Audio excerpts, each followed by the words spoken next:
tout le monde. Alors, comme Audrey a dit tout à l'heure, je suis Joukov Sikombe, coach en neurosciences motivationnelles, c'est aussi ce qu'on appelle aussi coach en développement personnel. Et d'abord, je suis honoré d'être là devant vous ce soir, d'être devant ces magnifiques personnes que vous êtes. Alors, je ne vais pas vous souhaiter tous bonne année. Pourquoi je vais vous souhaiter bonne année? Parce que, généralement, quand on souhaite bonne année, on dit je te souhaite bonheur, je te souhaite amour, santé, beaucoup de belles choses en fait. Par exemple, toi, si je te dis, je te souhaite prospérité par exemple, et que tu ne prends pas la décision de bien gérer ton argent à chaque fin de mois, tu as un découvert et tout. Si je te souhaite santé, tu continues toujours à manger dans les kebabs, tu ne fais pas de sport.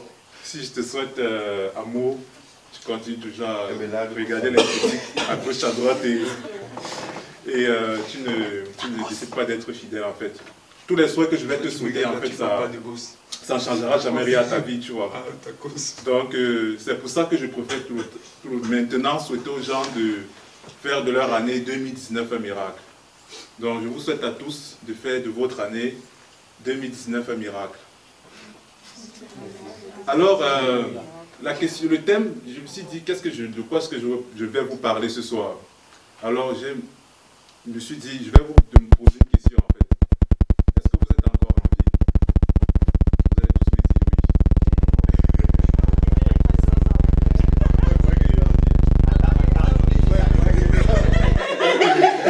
oui. Ok, d'accord, bon.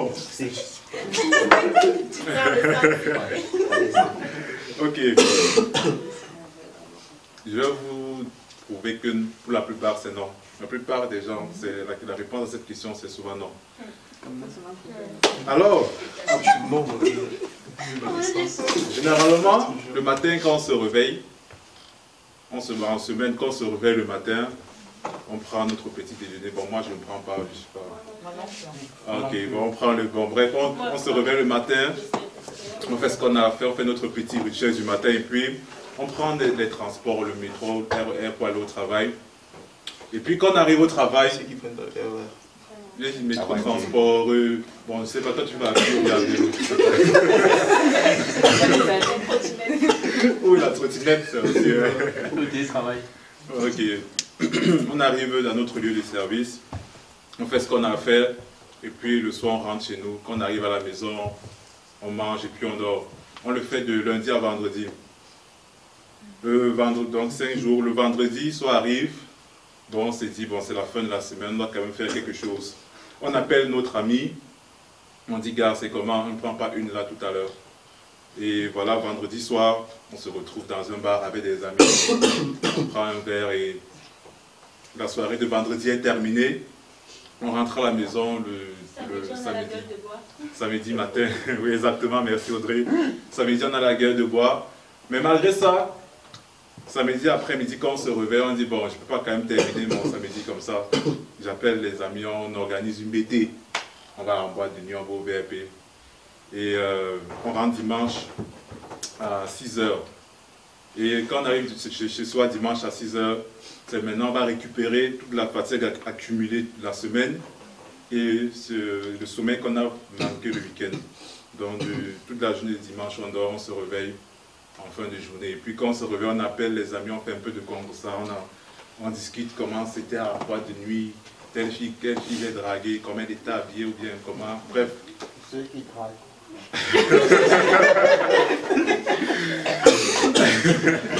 Bref, on discute. Après, bon, c'est la semaine qui suit, ça recommence, on recommence le cycle en fait.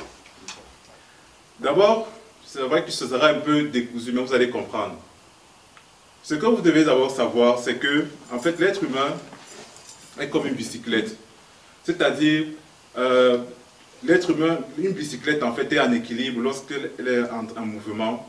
L'être humain aussi se sent en équilibre lorsqu'il est en train d'évoluer vers un objectif. Et en fait, c'est pour ça que beaucoup de gens vont trouver souvent, quand ils commencent à travailler, ils commencent un peu à trouver ce qu'ils font ennuyeux parce que ils n'ont plus cette notion d'objectif-là. Par exemple, quand on était à l'école, on trouvait que l'école n'était pas ennuyeuse, mais ça nous cassait les pieds. mais c'était pas, on ne disait jamais que l'école est ennuyeuse, simplement parce que, en fait, quand on arrivait à l'école, par exemple, quand tu arrivais en 6e, ton objectif c'est de passer en classe supérieure. Et tu mettais tout en mouvement, tu travaillais pour atteindre cet objectif. Et en fait, le fait de te mettre en mouvement vers cet objectif, ça te gardait vivant, en fait. Ça te donnait la sensation de vie. Et on a fait tout ça de le collège, et puis on est allé au supérieur. On est allé au supérieur, et quand on a eu notre diplôme de fin d'études au supérieur, là maintenant, on a eu l'objectif principal. L'objectif maintenant, après l'avoir obtenu son diplôme supérieur, c'était avoir son contrat de travail. Et qu'après qu'on atteint cet objectif, maintenant je dirais c'est un peu le blackout pour la plupart des gens. La plupart des gens entrent maintenant dans la routine que je vous ai expliqué tout à l'heure, c'est-à-dire métro, boulot, dodo, le week-end on s'amuse. Et ils le font pendant 20, 30, 40 ans, jusqu'à ce qu'ils arrivent à la retraite, à l'âge de la retraite. Et maintenant, quand ils arrivent à l'âge de la retraite, c'est autre chose. Parce que quand on a la retraite, c'est une autre forme d'ennui qui commence. Donc, on s'ennuie et jusqu'à ce qu'on meure. Et c'est pour ça que je vous ai posé la question tout à l'heure, est-ce que vous êtes encore en vie en fait? Parce que la plupart d'entre nous, on est en train d'exister. On n'est pas en train de vivre, mais on existe. Parce que, en fait, être vivant, c'est évoluer à chaque fois vers un objectif. C'est la science qui le démontre, ce n'est pas moi. La science a démontré qu'un être humain se sent vivant et un être humain se sent en équilibre lorsqu'il est en train d'évoluer vers un objectif tout le temps. C'est pour ça que vous allez toujours voir, cette année on aura le iPhone 7, après le iPhone 8, après le iPhone 1000, parce que on veut toujours, c'est dans la nature de l'être humain de toujours aller vers plus. Mais pour la plupart d'entre nous, quand on obtient nos diplômes, quand on obtient notre premier contrat de travail, on s'arrête. On pense que la vie s'arrête là. Maintenant, je vais vous dire autre chose. La science a aussi démontré que chaque personne, chaque être humain a un talent inné. Chaque personne a au moins un talent. Beaucoup en ont 2 ou 3, mais principalement, on en a au moins un talent.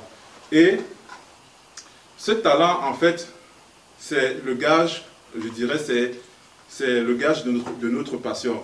Et en fait, lorsque nous entrons dans l'exercice de notre passion, lorsque nous exerçons notre passion, en fait, on se sent vivant.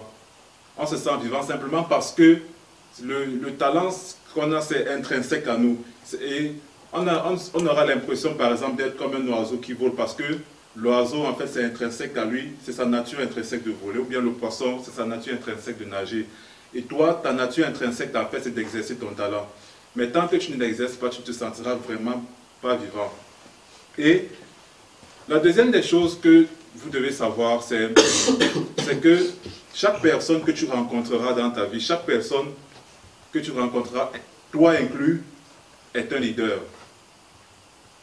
La société nous a appris qu'il y a des personnes qui sont des leaders, il y a des serviteurs à côté, mais chaque personne est un leader. Et qu'est-ce qui est le gage de ce leadership? Le gage de ce leadership que chacun de nous a, c'est notre talent. Tant que tu n'exerces pas ton talent, tu n'entreras jamais dans ton leadership. Et c'est dommage parce que chacun de nous est un leader dans un domaine, mais malheureusement, beaucoup vont mourir sans jamais avoir influencé son propre village, son propre quartier. Et c'est ça. Ce que je veux encore vous dire ce soir, c'est quoi? C'est que chaque jour, à minuit, tout à l'heure à minuit, on aura plus 24 sur notre compteur temporel. C'est ce que je souhaite à chacun, d'avoir plus 24. Et maintenant, chacun utilisera ce compteur de façon différente. Certains vont utiliser le temps qu'il a pour manger, discuter, s'amuser, dormir. Mais d'autres vont utiliser ce temps pour travailler sur eux, pour travailler sur leur projet. Et pour parler de ça, il y a toujours une histoire que j'adore. Et je pense que celui qui a fait cette histoire, c'était vraiment un génie. C'est l'histoire de la cigale et de la fourmi. Et je pense que cette histoire s'applique dans nos vies à chacun de nous.